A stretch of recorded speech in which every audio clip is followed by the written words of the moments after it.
So ECE 103, and we are in week 2. Therefore, by Sunday, we are 50% complete with our course.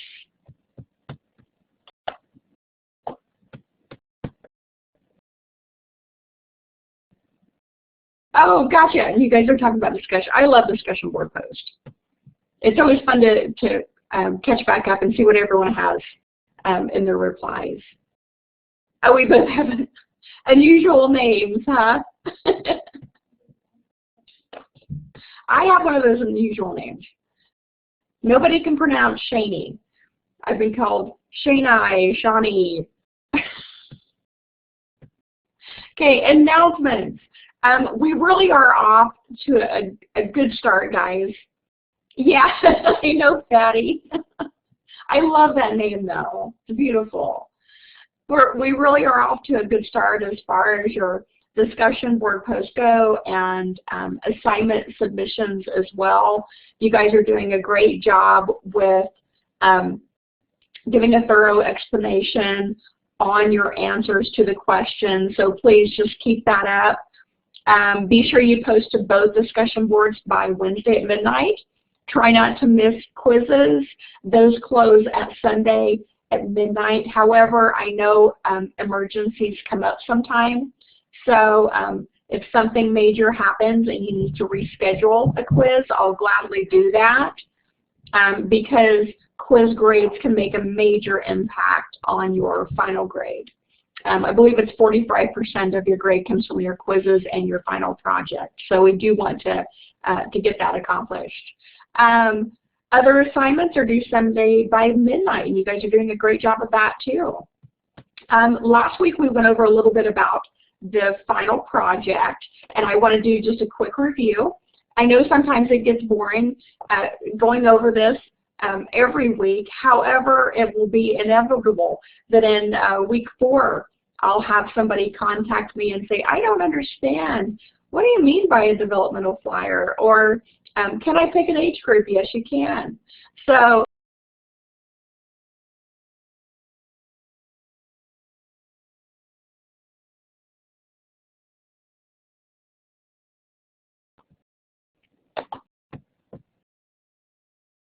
my Blackboard completely went down. Did it happen to you guys too?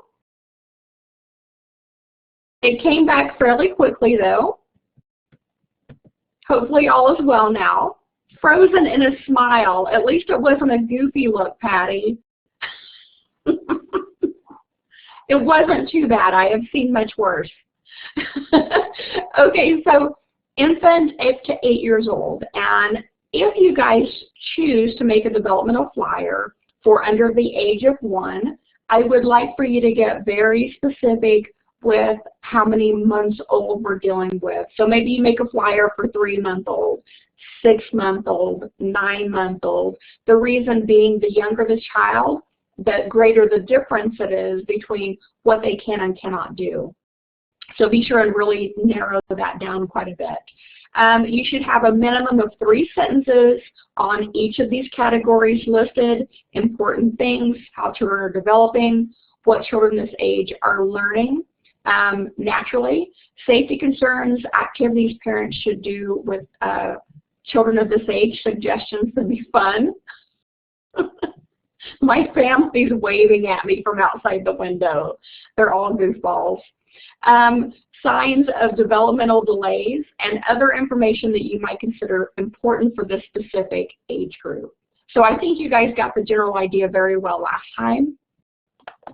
Lastly, as far as the points go, providing a creative, colorful, and visual stimulating flyer with at least 3 pieces of clip art or graphics, please. That'll be 40 points. Providing 5 categories of specific information for your chosen developmental age with a minimum of 3 sentences each, and providing organized, clear-free, work-free from punctuation, grammar, and spelling errors. Very good. So that's 40, 50, and 10 points for a total of 100 points for your final project. And you guys, if you start working on this, you get confused or not sure about something, please contact me. So tonight we're going to talk a little bit about temperament. Don't you love these little kiddos' faces here? If you're on a big screen, we've got one that's very mellow, one that's a little ticked off. I love the terms fearful, flexible, and feisty as far as temperament goes. So if we look at what is temperament, I want you to think about children that you've been around. Oh, your sound's coming in and out, Patty. Gotcha. Let me bring this up a little bit.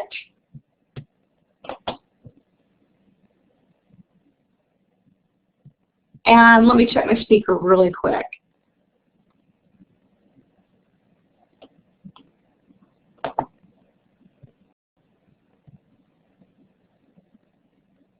Okay, yeah, I think we're all on the right settings. It could just be internet interference. I have heard that the lagging occurs quite a bit in Blackboard Collaborate. And we're actually looking at maybe making a switch there to make it a little bit better. So does it sound better now, Patty? Or maybe she's logging off and logging back on. Sometimes that helps as well. So think about children that you've been around in your life. Maybe they're your own children, maybe they're nieces and nephews, maybe you have worked in a child development center, or maybe with kids that you've coached. And think about the differences that are out there, even within the same family. So what is temperament? Children are born with a natural style of interacting with people and the things around them. And we see this very early on, from almost the moment they're born. You see these differences. 9 traits are present at birth and continue to affect development throughout their life. And we're going to talk about these 9 traits. And it is different than personality. So when you think about temperament, I don't want you to think about personality. Personality is a combination of a child's temperament, but also their experiences, what they've been through in life, how they've been raised. So those two things go together to create their personality, whereas their temperament is pretty much stable throughout their life. Be who you are. I love Oscar Wilde. A work of art is the unique result of a unique temperament. Its beauty comes from the fact that the author is what he is. It has nothing to do with the fact that other people want what they want. So it's very important to realize that, again, we're all unique, even though we may fit into some of these different categories. Okay, the 9 temperament traits, the 9 main things that go into being what temperament you are. First of all, think about a child, get a child in mind. Like I said, one of your own kids, maybe a niece or nephew, a child that you're around on a regular basis. We'll kind of analyze them as we go along here. So think about their activity. Is the child always moving and doing something? Or does he or she have a more relaxed style? My son's definitely, from the minute he was born, he was just a more laid-back kid. Rhythmicity, is the child regular in his or her eating and sleeping habits, or somewhat haphazard? And I know the parents that get the haphazard child think, oh, I'm doing something wrong, there's something that I need to do different. But the truth is, some kids sleep better than others from a very early age. Some kids eat better than others at a very early age. They have preferences. And I've told you a little about how there can actually be preferences from when the child was still in the womb and the mother was eating certain foods. So how's their rhythm with life? The approach or the withdrawal, does he or she never meet a stranger or tend to shy away from new people or things? My first child wouldn't go to anybody, wouldn't even go to grandma and grandpa. They really had to be at the house a while before she would be okay with them holding her when she was just a baby. My son would go to anybody. So you probably have kiddos in your life like that. Adaptability. Can the child adjust to changes in routines or plans easily, or does he or she resist transitions? Most of us do not like change. And the older we get, the harder it is. But kids are like this from very early on as well. Intensity. Does he or she react strongly to situations, either positively or negatively? Or does he or she react calmly and quietly? And again, you can probably picture certain kiddos in these situations. Okay, our last 4 temperament traits. Mood. Does the child often express a negative outlook, or is he or she generally a positive person? Does his or her mood shift frequently, or is he or she usually even-tempered?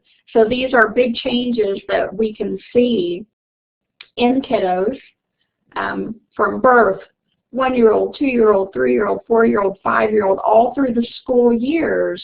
The child's basic temperament is pretty much going to remain the same. Persistence and attention span. Another thing that varies greatly, but sometimes we put a little too much focus on. Does the child give up as soon as a problem arises with a task, or does he or she keep on trying? Can he or she stick with an activity a long time, or does his or her mind tend to wander? Sometimes we have children in that later group where the mind's kind of going, we call it monkey mind, hopping around from one thing to another. It makes it hard for them to sit still and concentrate in school. And sometimes these children with wandering minds are labeled ADD or ADHD when they're actually in a perfectly normal range. It's sometimes hard to tell where that line lies. Distractibility.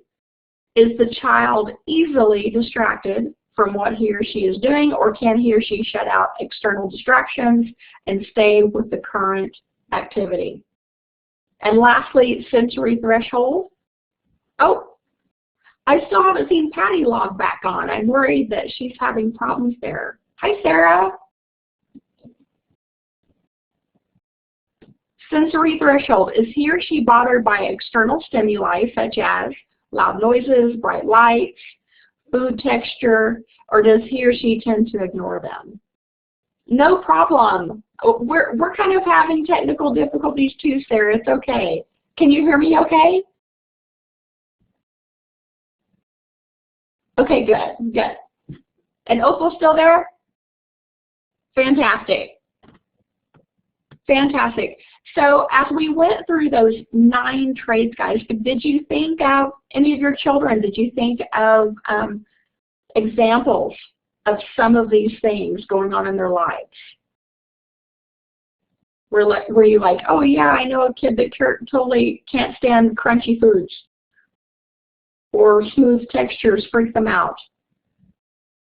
Children can sometimes be very hung up on things that you're like, how did that happen? Well, it's just part of their temperament. They were born that way.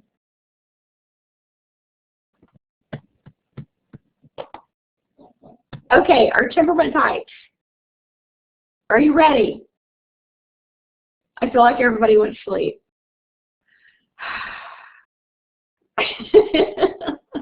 Oh, now Teresa has left. Okay, Sarah's ready. Okay, Kyle's awake. Good, good. It really does seem like we're having some blackboard issues tonight. I'm ready. Good job, Kyle. You're ready. Easy. So you must be an easy child. So the 3 different temperament types. Now these are different from the temperament traits. So I want you to be sure you separate those 2. You've got the 9 temperament traits, and you've got 3 basic temperament styles. Easy or flexible, difficult, active, or feisty, slow to warm up, or fearful. Here's easy or flexible. Have you ever had one of these children in your life? Kick back, whatever happens is cool. Oh, you want to go to somebody else's house? That's okay. You've never had one of those, Kyle.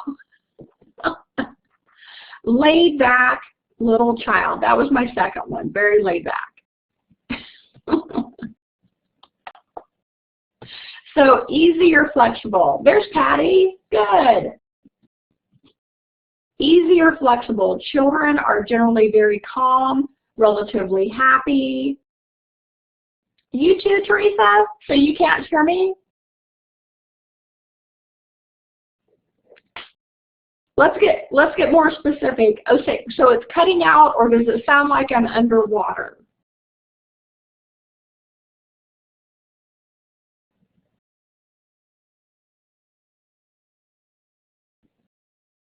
Both. Okay, Logitech, let me make sure here.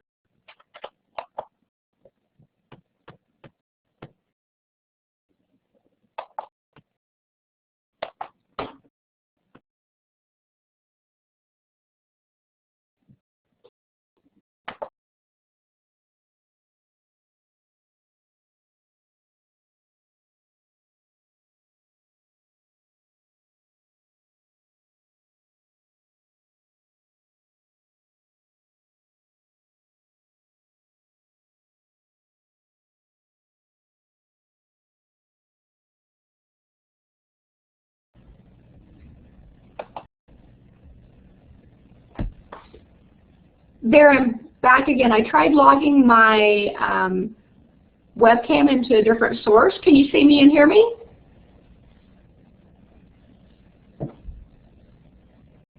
Okay, good, good. Oh, it's much better. Fantastic, guys.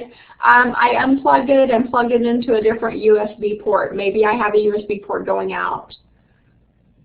Fingers crossed that solves the problem for a little bit. Technology is always fun, I know. Perfect, but Patty says echoes and hers. All right, we'll try to keep going on, and hopefully I can go back and look at the video after we're finished too and see if I can figure out what's going on.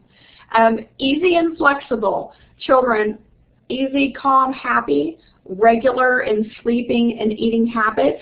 Easy kids are the ones that go to sleep fairly easily, so at night or also in a daycare situation. I've known some children that had lots of problems sleeping in different places other than home. That's fairly unusual. Oh, good, Patty, good. They're very adaptable and not easily upset. And these are the children that we're spoiled by, and that we sometimes wish that we had a classroom full. Because of their easy style, parents need to set aside special times to talk about the child's frustrations and hurts, because he or she won't demand or ask for it. So sometimes with these easy kids, we need to sit down and talk to them about what's going on in their life to try to draw some of that out of them. This intentional communication will be necessary to strengthen your relationship and find out what your child is thinking about and feeling. And in a classroom situation, the easy child is the one that's playing by themselves, but also they may not be getting a lot of attention because the feisty one over there is getting in trouble, and your attention is drawn to them more so as the instructor or as the teacher. So you have to be sure to pay the extra attention to these easy children. The flexible ones. Okay. Difficult, active, or feisty. I hope I didn't scare anyone. You know these children too. We love them. They're sometimes a little more fussy, just naturally for one reason or another. Maybe not as good at feeding times or sleeping habits. This would be my first child. I'm so glad I had her first, because I don't think I could have had my easy child and then have her come along. I would have just lost it. But with her being first, it was okay. I didn't know what I was getting into. Fearful of new people and situations, easily upset by noise or commotion. She would sleep maybe 2 hours at a time as an infant. Yes, good time. High-strung and intense in their reactions, providing areas of Vigorous play to work off some of the stored up energy is great in a classroom situation. Preparing these children for activity changes and using redirection with help will help them with transition. So a good example of that would be if it's we're nearing our playtime and we need to go wash up. We could tell them, okay, in 5 minutes we're going to be going inside to wash our hands, and after we wash our hands we're going to have lunch. So that's preparing them in advance to know what's coming up, and that will help their transition be a little bit smoother. Okay, and lastly, our slow to warm, cautious, or fearful child doesn't want to go to anyone. Oh, Patty, your easy one came first. Yeah.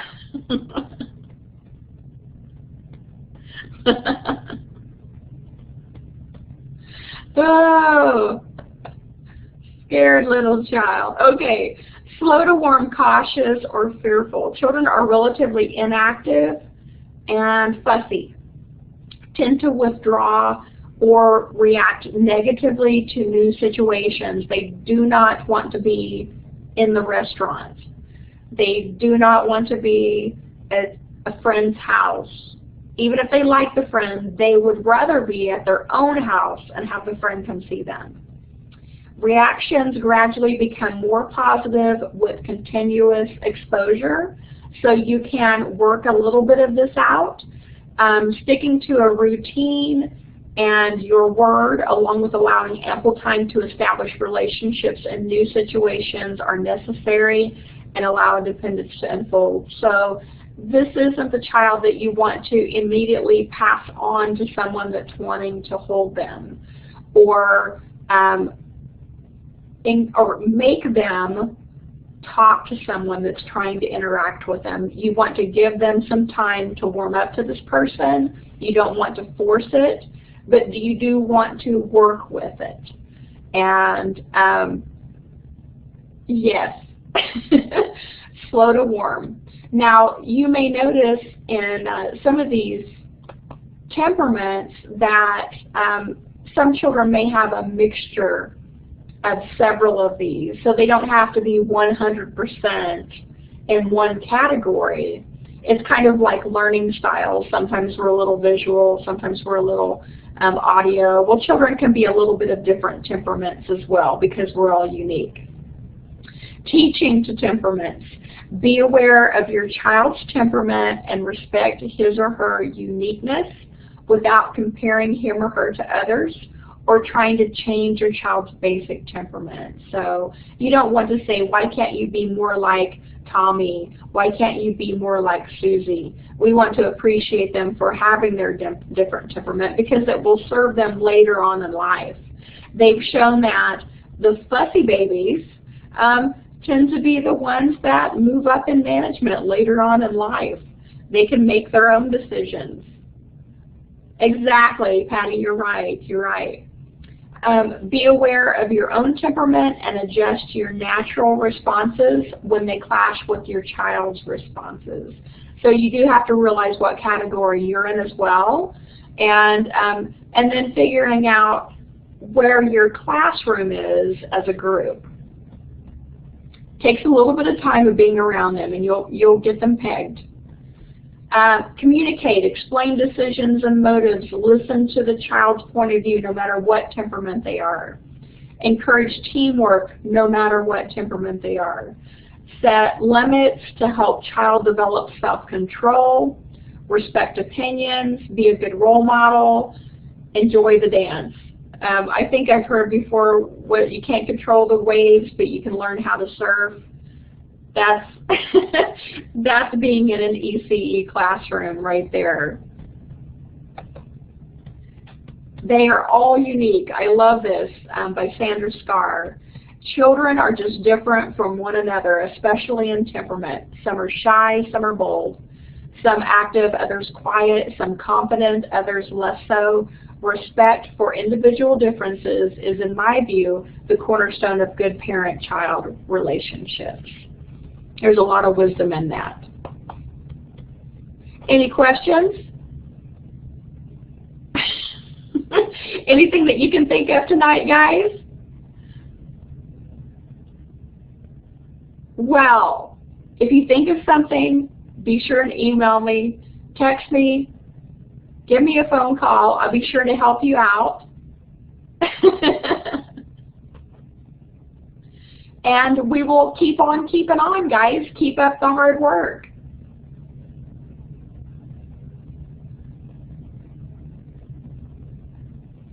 And Patty said, did you receive both of my assignments via email last week? Oh, Patty, I believe I did. Yes, and thank you, Kyle. Have a good night.